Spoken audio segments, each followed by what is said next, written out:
done a podcast since the Royal Rumble. I wasn't crazy about the Rumble itself, Nate. The men's version, especially. I mean, you look at the graphic here, and I'll be blunt: not enough people are over. You need more over people. I mean, I hate to go back, and cite your Rumble, which is certainly once of a lifetime in terms of the people that participated. But look at some of the guys in that picture. There's so precious few that are over. Mm-hmm. Well, we talk about that every week. Being on the show and being over are two different things. Well, how did that affect the Rumble? It certainly made it less climactic, didn't it? It just didn't make it as. I actually thought the girls' Rumble was much better. Yes, me too. Yeah, as a matter of fact, with Ronda coming back, I have no problem saying, with the addition of Ronda, that the women's division is stronger than the guys. I have no problem saying that either. And a lot of that is because of the way they're positioned in the men talent. I think if you take the top 8 in the women's division against the top 8 in the men's division, I think more of the 8 women are truly over. I do too. Oh, absolutely.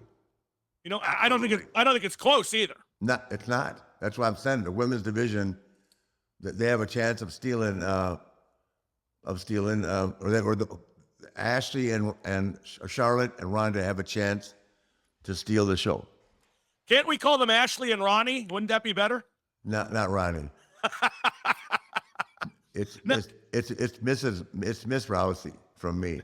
Ms. Rousey, right. Now, well, getting back to the Rumble, every Rumble has surprises.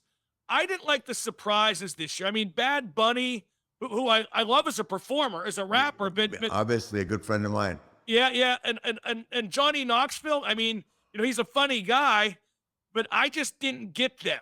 I mean, they don't make me sit up and take notice. No, me either.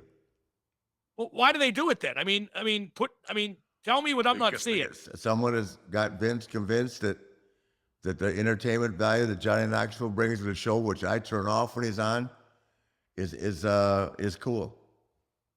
It's not. It's like so 10 even longer ago years. I'd rather watch an episode of The Young and Restless than watch Sami Zayn in Knoxville. Well, you see, that's unfair. I like The Young and the Restless. Victor Newman, come on, Nikki. So, I mean, that. Well, I've never watched it, but I've had a couple ex-wives that do. Well, no, I agree, and I got to get to that Sami Zayn. Sami Zayn and Johnny Knoxville. Oh, come on. Well, yeah, he's feuding with Johnny Knoxville and the cast of Jackass. That's because the only guy on the roster that Zayn could probably beat.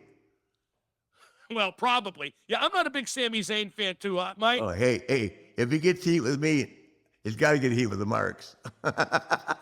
Well, I don't get it. He went from looking like a paper boy to now he's, I don't know, Che Guevara or something like that. And now he's feuding with Johnny Knoxville. I never got him.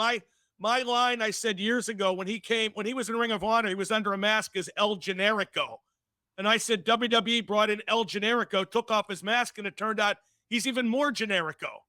I just don't get him as a performer at all. Well, I don't know him. I just personally, for me personally, when I got to make small talk to get along with Sami Zayn, that's all I got to say. When I got to walk through and make small.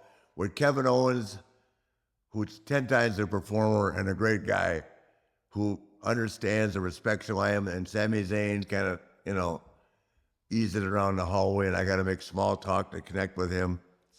He's done in my book. Well, and I just don't think highly of him as a performer. And I want to make clear, I think Johnny Knoxville is actually pretty funny. I never got Jackass. I just don't get the idea of laughing when somebody gets punched in the balls. I mean, that's too easy for me. I like him in some of the movies, like the Rock's movie, Walking Tall. He was decent in that. But I'm not Johnny Knoxville. I'm not saying anything about him as a person or his career.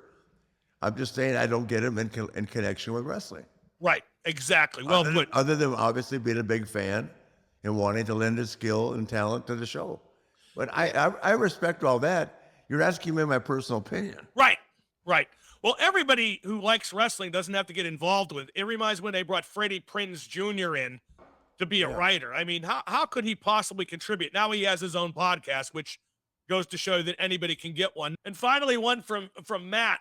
Mark, what does Rick think of Triple H as a performer? That's kind of a softball. I mean, one of the greatest ever, correct? Yeah, absolutely. What made him great in your eyes? he worked as hard at his craft as anybody I've ever seen. He was never satisfied. He always wanted to ask questions, and he took a lot of pride, which is very important. Took a lot of pride in him, not only his physique but his work ethic, his work rate, and his commitment to trying to be the best. Well, nobody's been more committed to trying to be the best than you, Nate, 16-time champ. Great job this week. Can't wait for WrestleMania. I'm fired up. Ooh, WrestleMania, the Queen and Ronda Rousey. Don't you mean Ronnie? No, I mean Miss Rousey. There you go. Nate, great job. We'll do it again next week. Let's do it. That's Ric Flair. I'm Mark Madden. This is I am the Nature Boy. Woo! Uncensored.